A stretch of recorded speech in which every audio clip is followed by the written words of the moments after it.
as a senior management consultant, where he specialized in enterprise development, as well as public sector strategy development and implementation.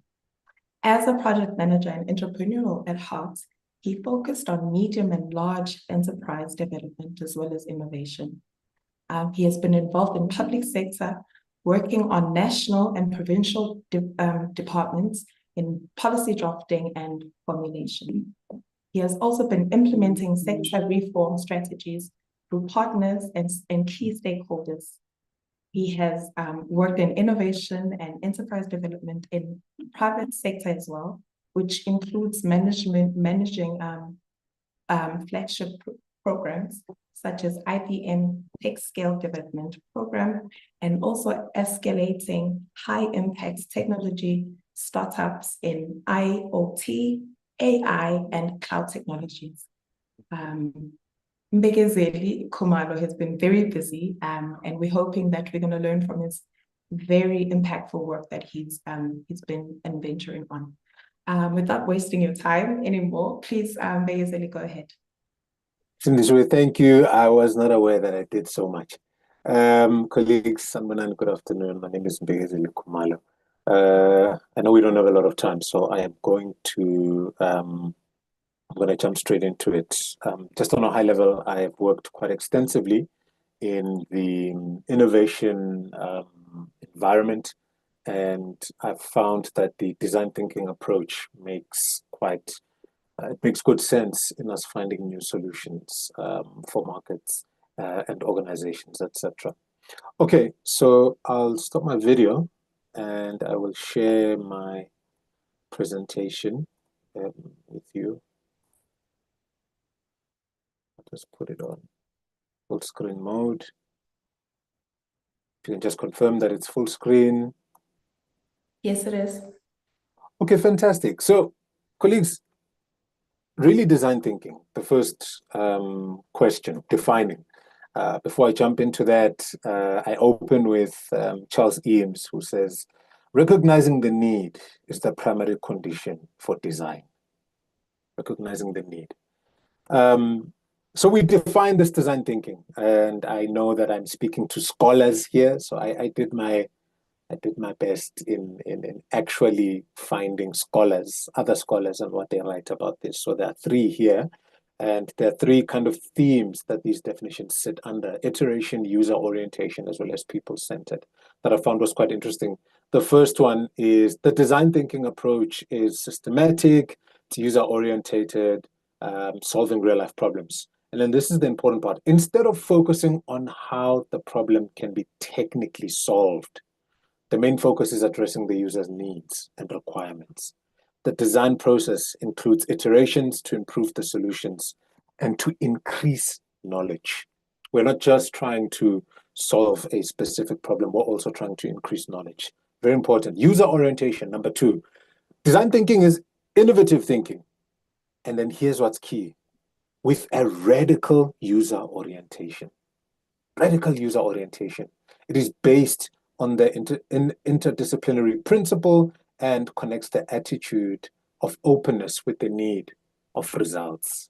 What's key there? Radical user orientation. Number three, people-centered. Design thinking is a people-centered way of solving difficult problems. It follows a collaborative, team-based, cross-disciplinary process, and this is what's also important, must be cross-disciplinary, cannot just be a solo mission, which I think is where, in this presentation, what I will attempt is to try and bring this design thinking thing, which I mostly have done over the many, many years, from an entrepreneurial perspective, from a founder's perspective, from an innovator's perspective, to try and bring it closer to yourselves as scholars, to bring it closer to a scholastic perspective. So quite often you'll find that the scholastic journey, the research journey, it's a solo mission. Most researchers are by themselves. The design thinking process cannot be a solo mission. It must be cross-disciplinary. It takes a toolkit of methods and can be applied by anyone, from the most seasoned corporate designers and executives to school children. So this is just kind of a lay of the land. I really liked these definitions from other research papers. Now, I'll just now look at the foundational questions. How can the various design thinking approaches be categorized and clearly described? What are the fundamental principles that underpin design thinking? How can an integrated or comprehensive design thinking model be constructed?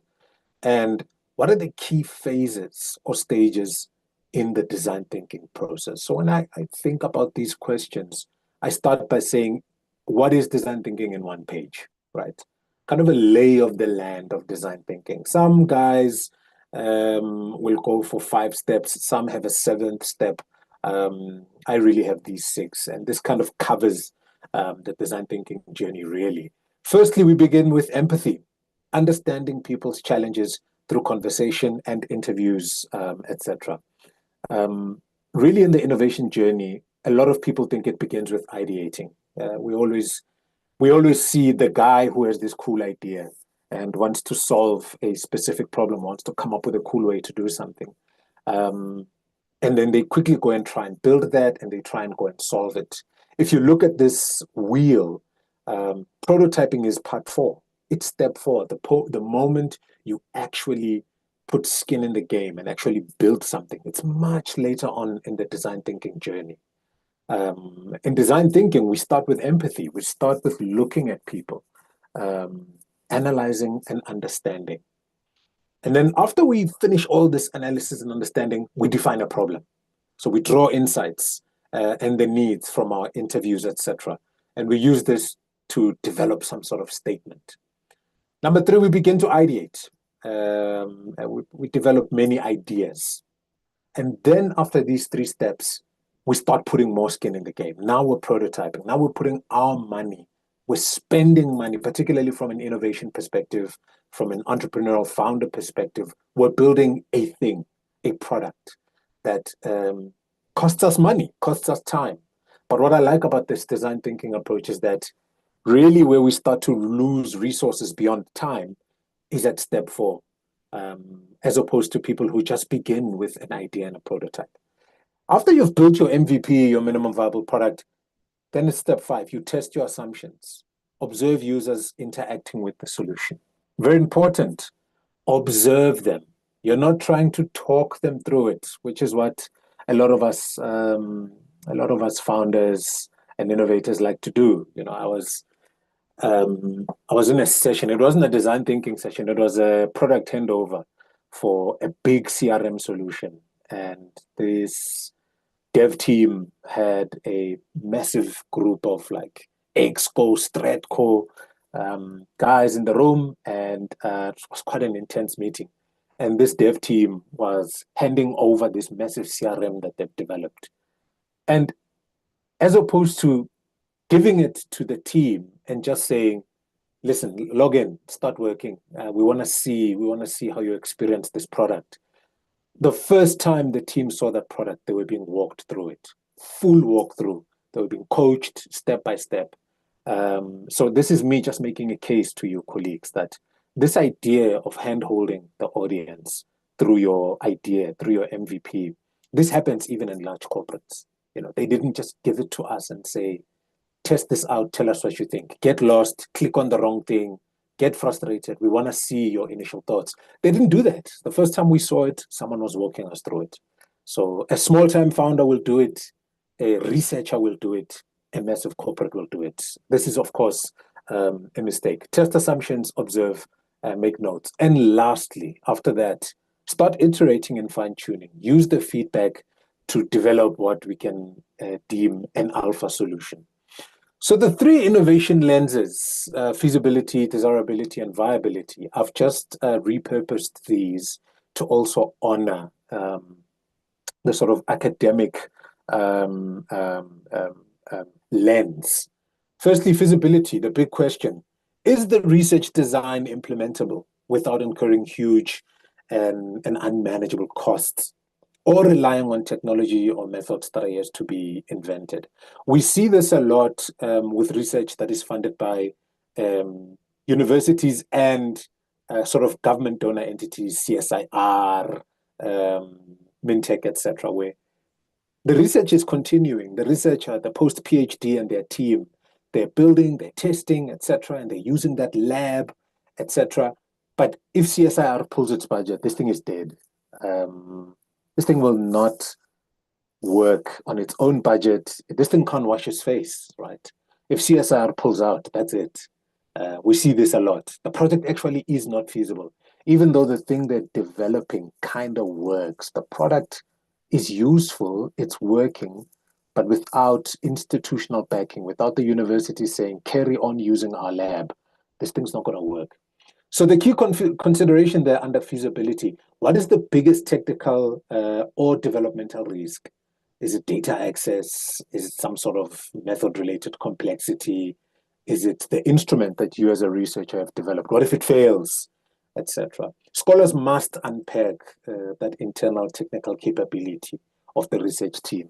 Another big thing, where you'll find one PhD who builds something very solid, they're researching, and they have this very elaborate, I'll call it scaffolding, this infrastructure that the university can provide for them, all these research assistants and what have you around them, this team. But this solution cannot work without all of that scaffolding. If this guy goes out there alone, that thing is going to fall flat on its face. Feasibility, big question. Next, desirability, and relating to the focus on the people. Does the research appeal to the needs and especially emotions and the behaviors of the target audience? Big consideration here. Who is the end user or the target group of this knowledge? What specific problem do they want to solve? The research should have a unique value proposition or a contribution that differentiates them from existing work. This, of course, I know for researchers and scholars is not a big issue, this issue of being unique, because you're not gonna, especially maybe at masters you could get away with it at master level, but at PhD definitely you won't.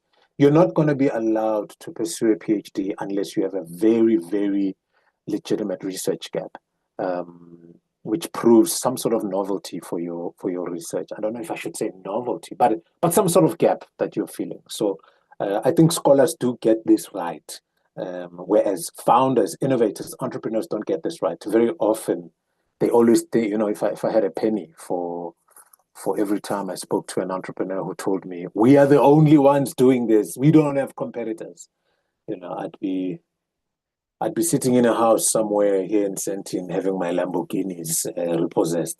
Okay, number 3, viability. The last one, will it support and sustain itself long term in the academic ecosystem? Big question. Does the research have a plan for long-term support and improvement?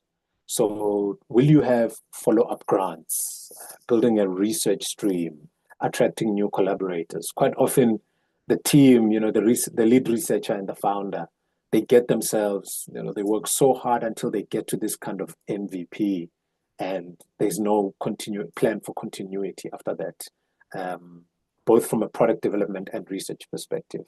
So the consideration becomes, how will the scholar make money? You know, will you get grants? Will you be consulting? Will you have some sort of course development? How will you make money from this work? What are the biggest risks to financial viability?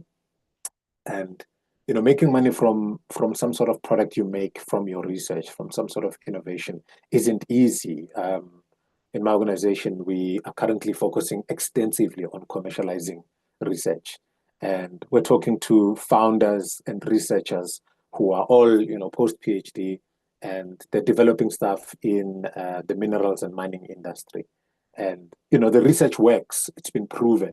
And now they're trying to get private sector funding, and we're helping them with the commercialization. And we are seeing that from them having this proven, so it's a proven product or solution that sits at TRL 7 or 8. So TRL is technology readiness level. So we work with founders that are at quite high TRLs. So they're at 7 or 8. So this product or this solution is definitely ready for market. And before they secure some sort of funding, this is still a research student, basically, right? This is a research fellow. How are they going to make money? this becomes a huge consideration. Okay, so what are the success factors? How do we make sure this works? One, we must embrace iteration and learning. And I am making an assumption, or I'll call it an allegation. I allege that scholars, yourselves, colleagues, I think scholars really struggle with iteration and starting again. Because starting again is complex, right? You're asking someone who's done a serious literature review, who's built an entire methodology, who has now gone out into the, I guess I'll call it the field, the audience. They've developed an instrument. They're going out and they're getting data. For that data to be disparaging, for that data to start pushing them in a very different direction, for that scholar to then go back to the drawing board and go back to chapter 2. I think chapter 2 is, what is this? Literature review. For them to go back, it's not really realistic, right? It's not realistic. So you'll find a lot of, for founders, entrepreneurs, that's easy. Starting again and again is very easy. But for someone who's more a researcher, for them to go back to chapter 2 or even chapter 3, when they're on a bursary, when they have to honor and consider things like the academic calendar and I need to be done in 2 years. This isn't easy. It's not easy to embrace iteration. So view repetition as not a loss of time, but as gaining knowledge. I say that, but I also say I understand that this really isn't easy. Going back, it's not a joke, right? It's expensive. It's time. Number 2, encourage spontaneity. Define strict timeframes, and then promote the quick development of ideas. This is another difficult one. What I've found with entrepreneurs, it's very easy. They can wake up today and say, our business, our app does this, and then tomorrow, hey, it does something else. The ability for a founder and an entrepreneur to reconstitute, to regather, is very easy. It's actually it's remarkable. It's one of my favorite things about innovators and founders. But what I've found with scholars is scholars are very fastidious. They're very studious. They're very methodical. They don't like to get lost. They don't like to get lost. So spontaneity isn't something they can just factor in, There must be a plan and we must follow the plan. We must honor the plan. Find a way to allow yourself to get lost in this journey as you build. Okay, and then number 3, this is an important one. Go beyond specialists. You'll speak to a research team who will, they'll have a slide of the team and everybody's got alphabets next to their name, right? Everybody's a specialist in what and all these different alphabets. Everybody's a PhD and you name it. Associate this and that. And it's great, right? A team of really elite individuals, which I think is great. But when you're building and in design thinking, go beyond specialists. Avoid solely relying on them, as their existing knowledge can be sometimes limiting to new approaches. Broader perspectives are key. You need to find different people. You need a diverse team, which takes me to number 4, the necessity of a multidisciplinary team in the design thinking process. These views and insights, it will enrich how you process information. Then foster creativity with space. So utilize open spaces with mobile furniture and attractive furnishings. So about 15 years ago, I remember I was at Gibbs, 2012, 2013. I was at Gibbs and they had developed this room. So there were the normal lecture halls and then it was upstairs on the first floor. There was this very cool looking creative room. It had bean bags and different funky colors and stuff hanging from the walls and you name it. And they developed that space and they said, this is where we will come to sort of do our solutioning, our dreaming, And I really liked that. And when I look at that, and this is way back then, when I look at today, when I do design thinking with big corporates, the last time I did this, I did it with one of the big technology multinationals in the country, one of the really big guys.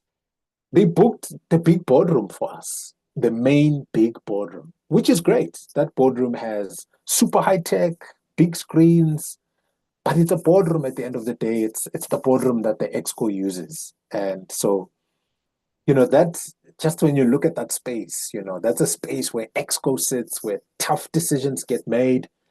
To expect that same team to come in there and be able to dream, um, it's not okay, right? That's not 100% great. You need to create a new space. Even if we go out, book one of these co-working spaces. They've got nice looking environments. But find a place. It cannot be, so if you're looking at a university, for instance, it can't just be a lecture hall or some sort of a tucked venue. Um, Also, I think a lot of universities are kind of full virtual now.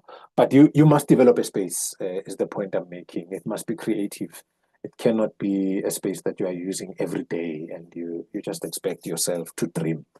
And lastly, visualize ideas. And this, where I see this happening a lot is in the work we do, when you do design thinking and this kind of innovation work, this kind of dream work, you see a lot of the use of these post-its, sticky notes, where the most colorful visual collateral is a whiteboard full of sticky notes. These are green, these are purple, these are yellow. Colleagues, I don't think that's good enough anymore. Let's take a step further. We've got AI that is visualizing voice to video, literally for free, or at a very, very cheap subscription fee. Let us create visual collateral in our design. Let's use voice. Yes, let's use the sticky notes, but also let's just create more visual collateral. It's becoming easier and easier for us to visualize. It cannot just be sticky notes.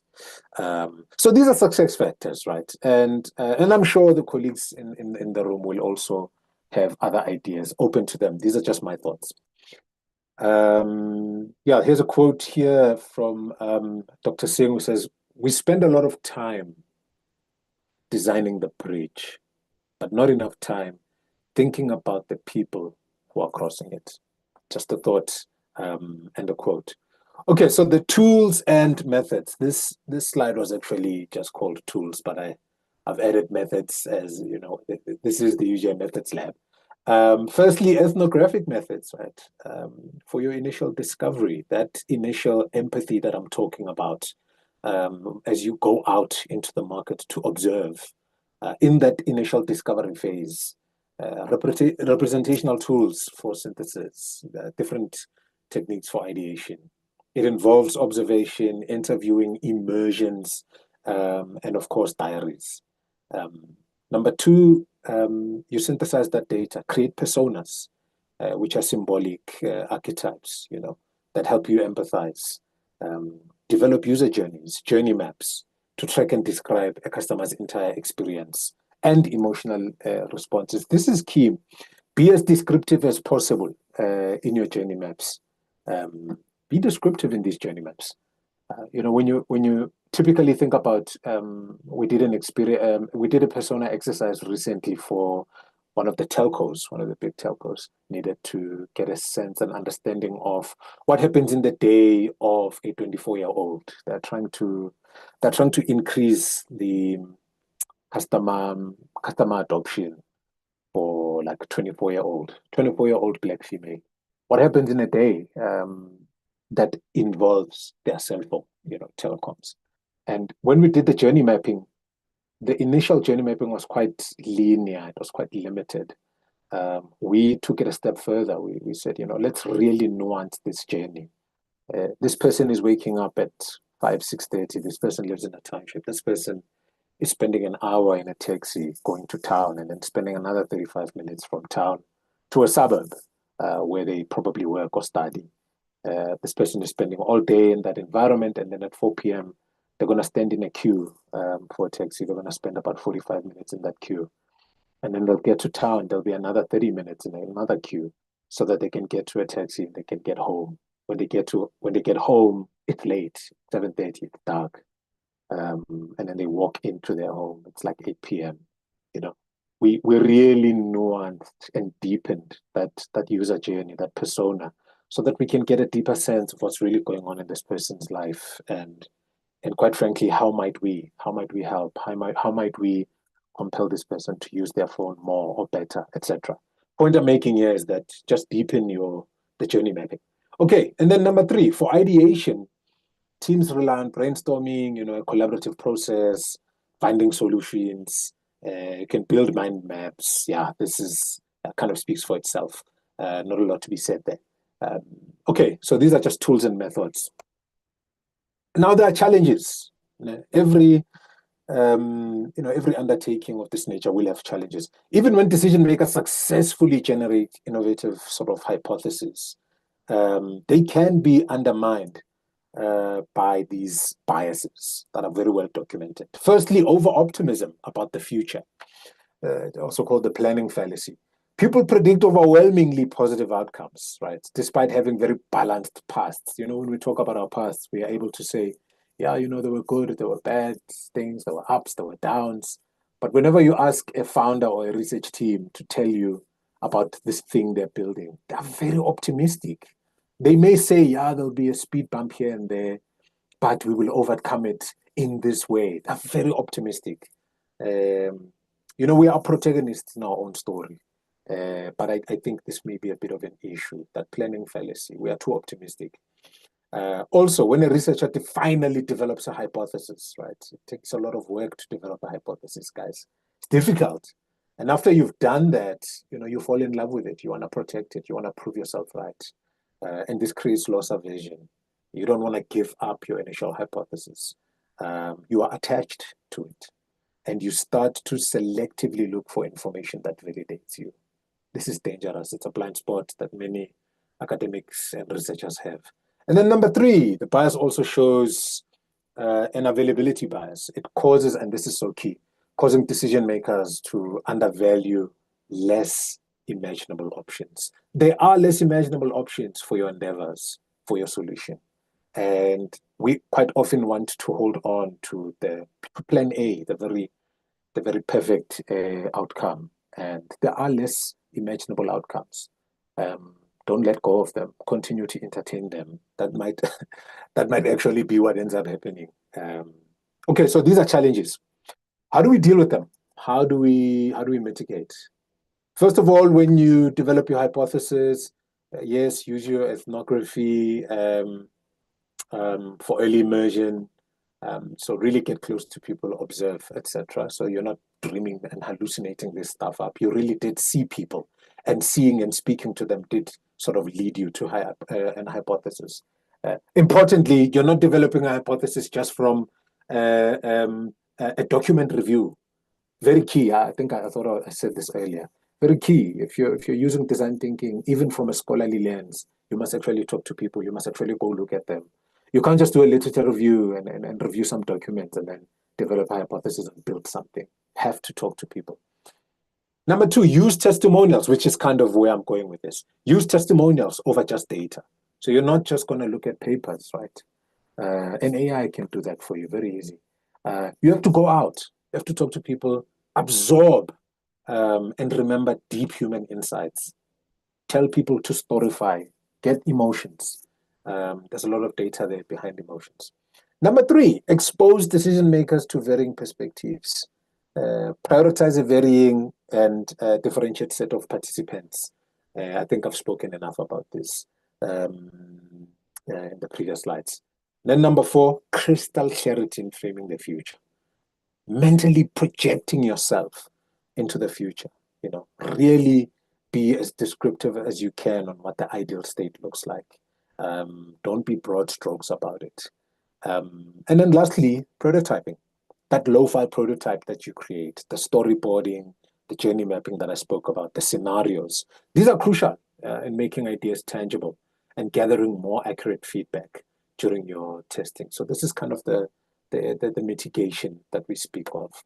Okay, so in fact, I'm gonna, before I get to that slide, I really want to, and this is something I look forward to hearing from the scholars about, because I know I've been moving quite quickly. I'm gonna slow down a bit to say, it's very key, and I want to speak on some of the risks that you face. I should have actually spoken about it in this slide and the challenges, but it's fine. Some of the risks that you face when researchers and founders develop solutions using design thinking. This idea that they potentially are on a course, they're on a course that they are not willing to alter or change. Partly because, you know, your research is being funded.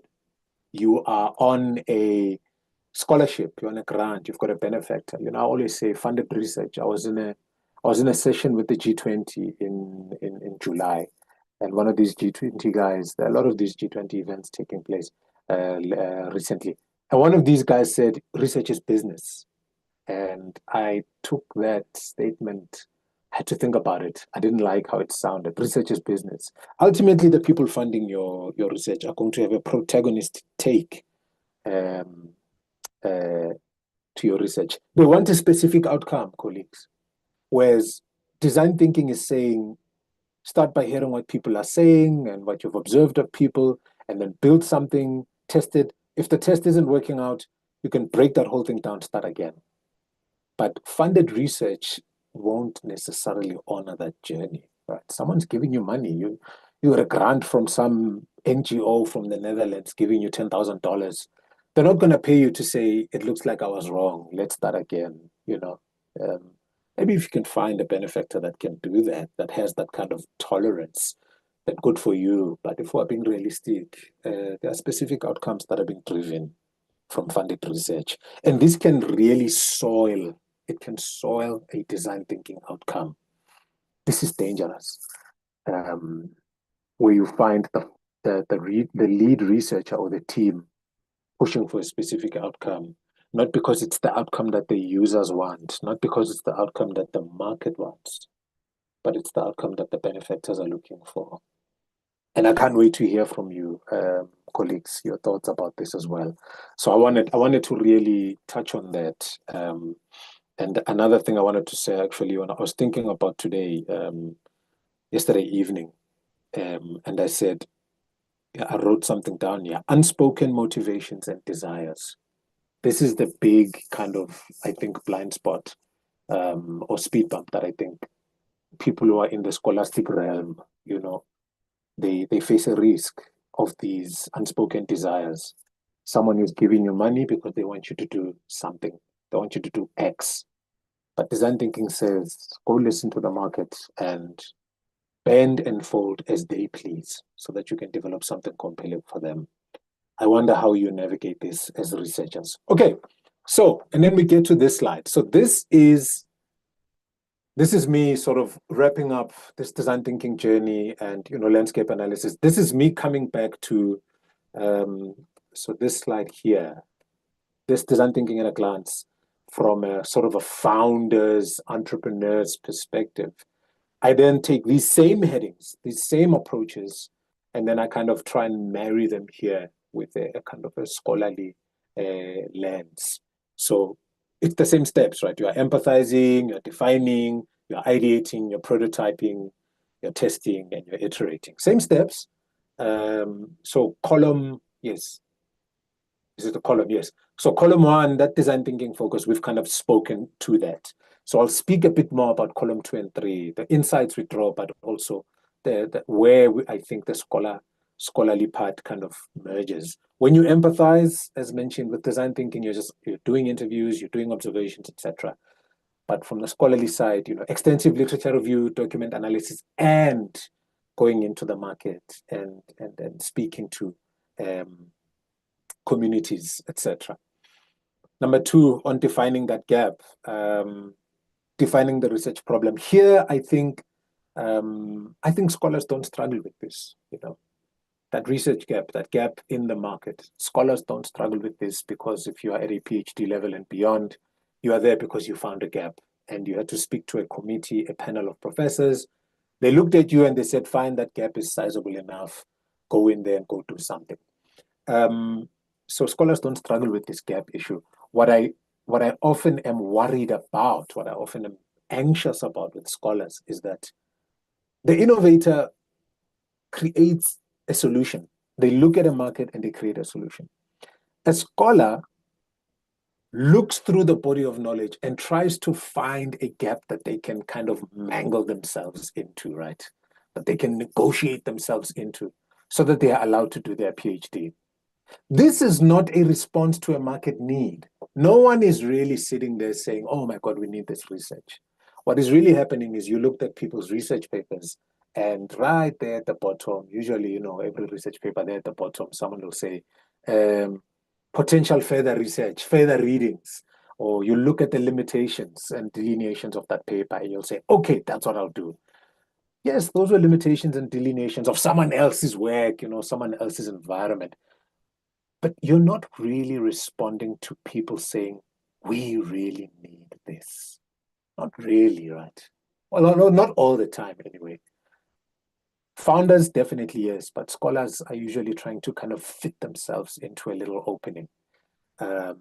Yeah, so that's just me as I think about that. But again, open to comments there if you think, if you don't agree with me. And then number 3, ideation. When you start developing something. Here, develop your hypothesis, develop your research questions, develop your methodology, etc. And then you get to part 4, developing an MVP.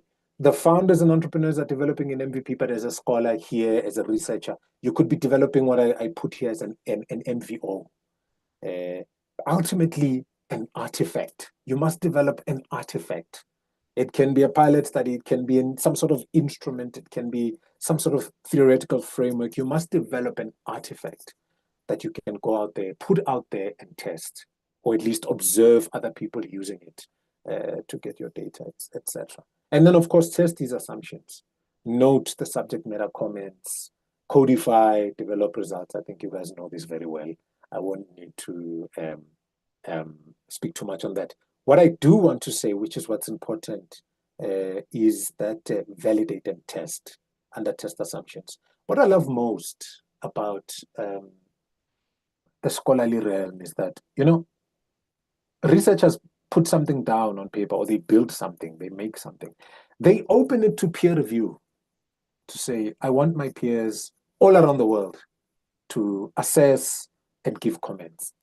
Founders don't do this. Innovators don't do this. They sit somewhere in their little office, they build something, they build some app, they never spoke to anyone about it, they never asked if anyone needs it. They build this thing and they put it on the app store, right? And they hope everyone's just gonna download it and use it. Whereas what I love is that scholars are saying, actually, peer review is key. Please look at this. Tell me what you think about this. It's even better if you're from another part of the world. It's even better if you're, another institution. Look at my work. Tell me what you think. That's what I really love about the research arena. Scholars are happy to take that criticism from a peer review perspective. There just isn't enough entrepreneurial peer review, I put it to you. Founders aren't getting feedback from other founders enough. Okay, and then the last one, of course, iterate and refine.